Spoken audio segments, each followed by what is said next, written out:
The ultimate aim of Kung Fu is to master yourself. The Tao Te Ching says that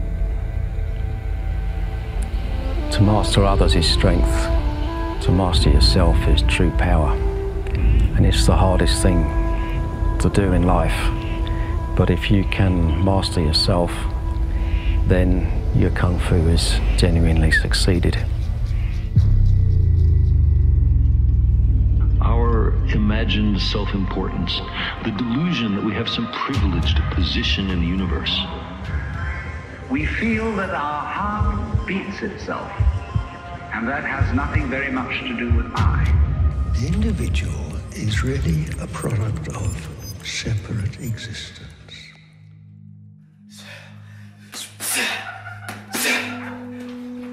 I ended my official military service in 2017. It was a DoD contract in Germany. And I did 2 deployments prior to that to Baghdad, Iraq. And so after my military service, I wasn't doing well. I wasn't adjusting well. It was just the next mission, the next mission. So I needed something to sort of, to calm me down.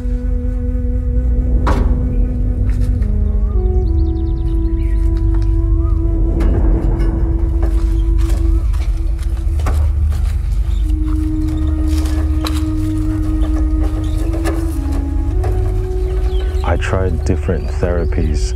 I tried CBT, cognitive behavioral therapy, a bunch of different medications, and everything just came up short. It wasn't working.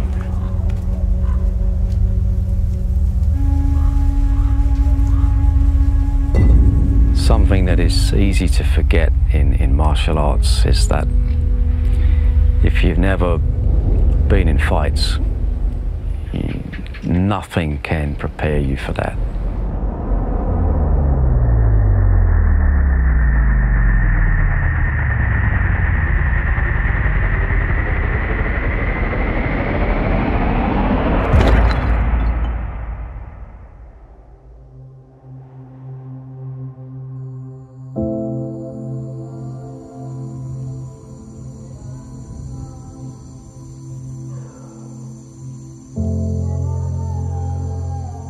When I was here in 2017, I just came as a student, basic level, and what I found with the training,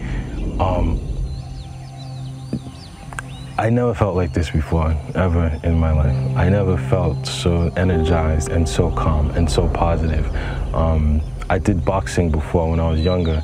It was very aggressive art, and I felt good coming out of the ring, but not like when I would leave this training area.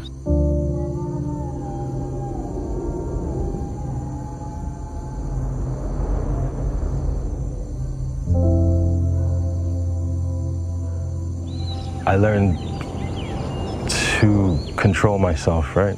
To get punched in the face and not react to it and not internalize it. You gotta come here to kind of learn that, to get punched in your face, lower your chi. Then you stop taking things so personally, right? My whole being was just elevated, right? I would leave training and I was like, wow, what is this? What is this? This is amazing.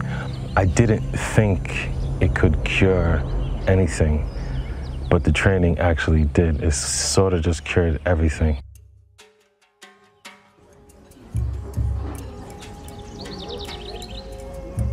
As I was training, I think it was actually during a tea time, someone mentioned something about trauma, and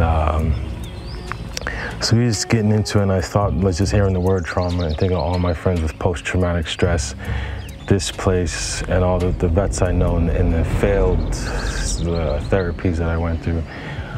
I felt like this could be a good place for vets to come to. So this is when we thought of Project Hammer. And it was like, wow, it would be good to get veterans out here to come train and come deal with their demons face to face in a safe environment where the instructor's actually really good. really empathetic, really compassionate, and professionals at their art.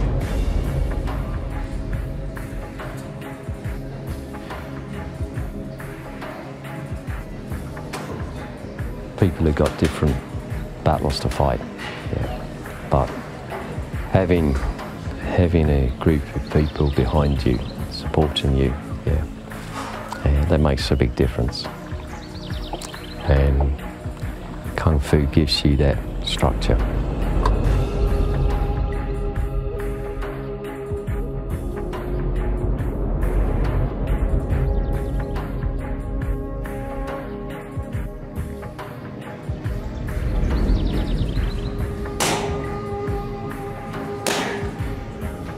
To do Project Hammer, I thought it would be best to become an instructor. I gotta be what I teach, right? I have to be what I teach. So I thought I'm trained Kung Fu as a student, and I'll become an instructor so I can actually help veterans here, or if I go back home. And so that's just started me on the instructor path, and just keep going. And since I've been here, I've taught so many students.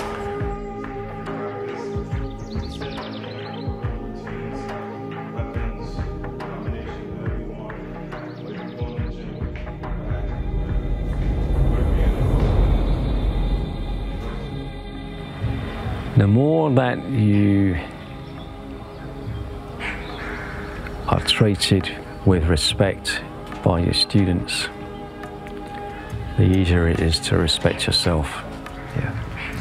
And for AJ, teaching is therapy. When you stand in front of a class of people, you know, there's no room for doubt. There's no room for indecisiveness. Yeah, you have to exude confidence and give your confidence to them, and that instills confidence in you, in yourself. Yeah, forces you up to the next level.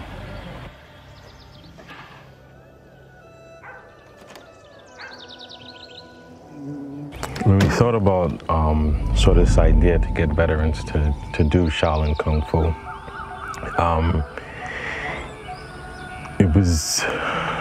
the idea was sort of based around my battle buddy. I deployed with him in the 1st of the 103rd Field Artillery Brigade. His name is Sergeant Sean Hanneran. And we had deployed together, and he was like just really hard charger character. He's a funny guy, everybody liked him, everyone respected him. So I can't remember what year it was,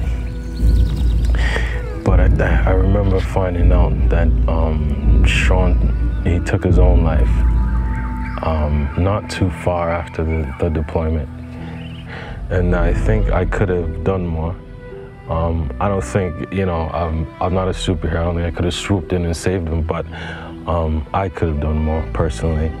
I think that creating Project Hammer in his honor is it's a grounding motivation for me, and it's honorable for him. Because we took care of each other when we was overseas, and we was battle buddies, and I feel like I can try to do that now, even though he's not here. I can do it in his memory, in his honor.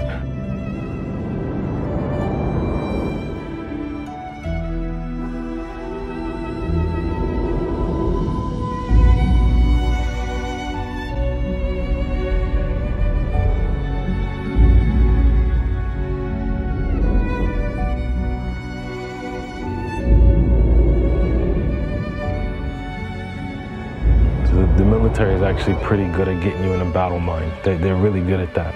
But they're not good, at least when I came back home, they wasn't good at bringing you back home. This is a story about a wise Buddhist monk and his young apprentice. The two monks come to a river, and the river is in flood.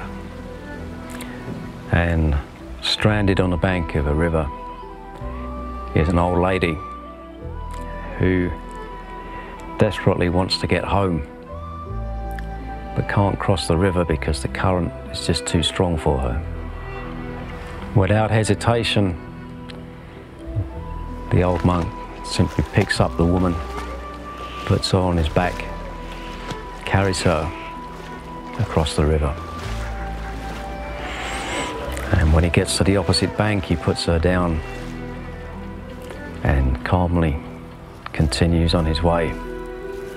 And now his young apprentice is very, very troubled by this. And after a little while, he can't contain himself any longer, and he says, "Master, I'm sorry, but I have to ask you, as monks, we're forbidden to touch women, and yet you picked up the old woman and carried her across the river.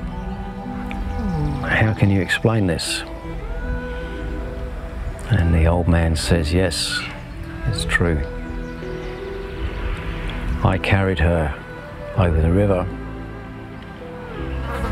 but when I got to the other bank, it says I put her down. Whereas you, young man, you are still carrying her."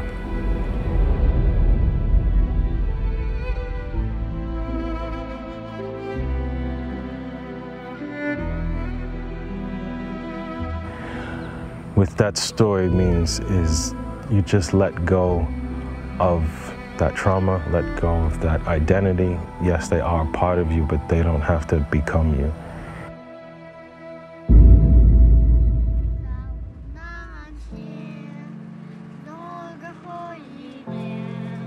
The Buddha said that you can search the whole world and find nobody more deserving of your love and kindness than yourself.